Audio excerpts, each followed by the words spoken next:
Hi everybody, Manuka here from Moms and Crafters, and today I'm going to show you a super fun tie-dye pencil case craft. So I made this with my son.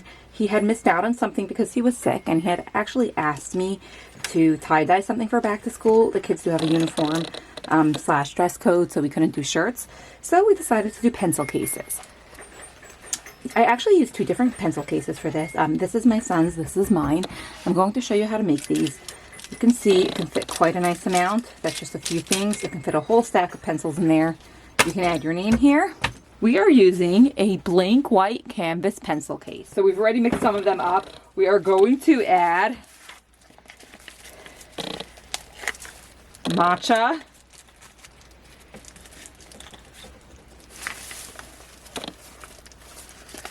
orange,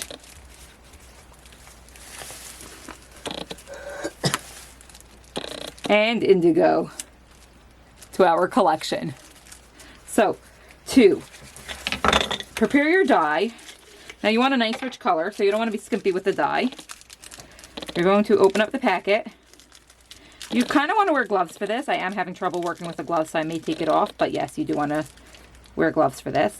I sort of like let it, open up like that, so have a good opening. And then you would want to pour it into the correct one.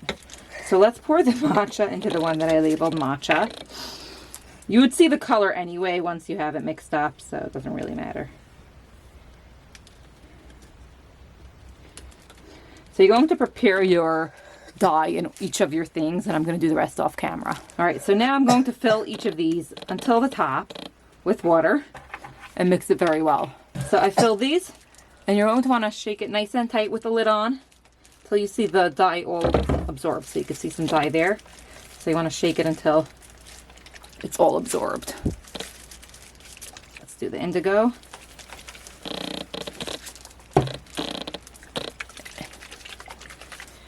All right. So now we have our colors prepared. I'm going to be using orange, matcha, golden yellow, indigo, and coral red for a nice colorful palette. Paper towel to absorb some of the spill. Our surface is protected. And we have our pencil case. So before we go ahead and fold this, I'm going to completely soak it with water. All right, so this is full of water.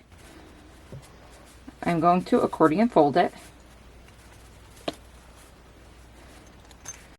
Sorry, the instructions of this part were basically non-existent, long story. But anyway, we finished accordion folding that as tight as we could so we get some texture. And now we're just tying rubber bands around a few times.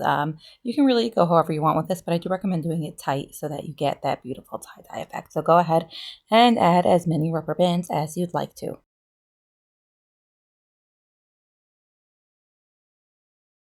So maybe I'll do another one. Let's see if we could squish another one in there, just for a little more variety. Now, when you're working with such a small palette, you definitely are more limited in what you can do.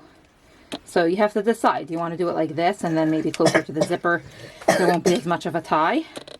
I'm opting with that. A lot of tie-dye, is experience. The more you do, the more you learn how things come out. A lot of it is, at first at least, when you're first getting started, is, trial and error. Sometimes things come out unexpected. I think that's sometimes the thrill of the tie-dye, is seeing how things come out. So now we are going to tie-dye. Now, again, you could decide, do you want to make stripes? Do you want to do a little bit of each in each section? My son did a little bit of each in each section, so I'm going to try something different. You do have to take the cover off. Wait, no, this one is without, but the other one will need to take the cover off. So let's do golden yellow on the bottom, and you want to completely saturate it with your dye. Then we are going to do Then we're going to do orange. Actually, let's not rainbow it. Let's do matcha next.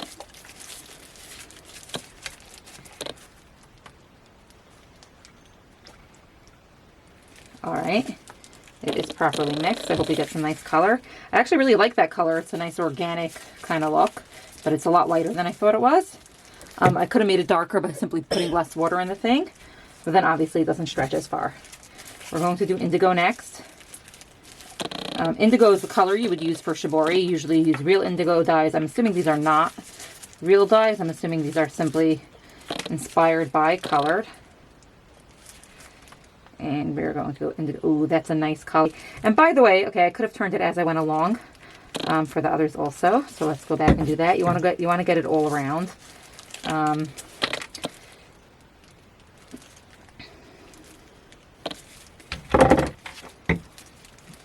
Alrighty. Let's go there. We saturated it. Now we're going to go with orange and coral red, or coral red and then orange. Let's do orange and then coral red. The truth is that maybe I should do a different color instead. Maybe I should do purplish. I think I'm going to do purplish instead of coral red. So let's do purplish. We already have that mixed up.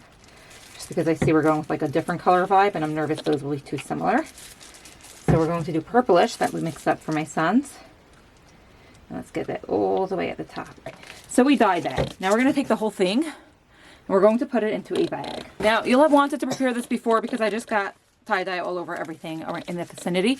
But this is simply a plain Ziploc bag, regular storage bag, fits the tiny pencil case, and we're sliding it inside. And in 24 hours, we are going to revisit it. I'm leaving it for 24 hours because I want it to sit for as long as possible to get vibrant color. And I will continue recording again. All right, so it's 24 hours later. We took it out of the bag. We rinsed off as much as we could. You can see I didn't do a perfect job, but we did rinse off what we could. And now we are going to reveal. So you can cut it, you can remove it. Regularly, we're lazy, so we cut right through all of them. Oops. There we go. And now let's see how this looks. And time for the big reveal. There we go. I love it. Here we go. All right. So this is mine. You can see I didn't get so much lines as opposed to my son's. He got this. So it's always unexpected until you really, you know, master this. But both of them look fantastic. And here, you always have to consider what the colors look like when they run together because they overlap. Over here, we have the indigo to the matcha to the yellow. So it was a natural, you know, color wheel blend. And over here, it's a little muddier because we have opposite colors on the color wheel. So that's definitely always a consideration when tie-dyeing. And now what we're going to do is we want it to dry. So we're going to sort of prop it open so that it could dry faster. You can stick it in the dryer, but I don't know if these pencil cases dry that way well. So I'm just going like this. And with this one as well. And once it is dry, I'm going to try heat setting the color with an iron with something, you know, in between, like a butcher paper in between to make sure that I don't mess things up. So we will let you know how that goes. All right, apologies in advance if you hear my kids in the background. I'm doing this in the next room. All right, so let's heat set this. Now I'm doing it in between 2 sheets of butcher paper because I don't want it to ruin my iron and the mat. And I'm really just sort of like running it along the whole thing, like letting it sit for like a few seconds in each spot. If you have a heat press, I do. I just didn't feel like heating it up and taking the whole thing out. You definitely can use that. And this idea is really just because I didn't pop it in the dryer to make it less leak resistant. This thing should not be getting wet ever. But just in case my kids spill some water on it, we don't want dye getting all over the place. So we're trying. Now when we're done, we're going to flip it over and do the same.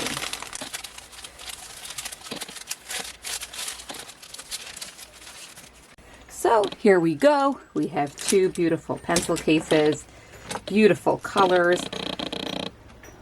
You can see, I would not quite call them extremely vibrant. You can definitely increase the intensity, but they are quite vibrant.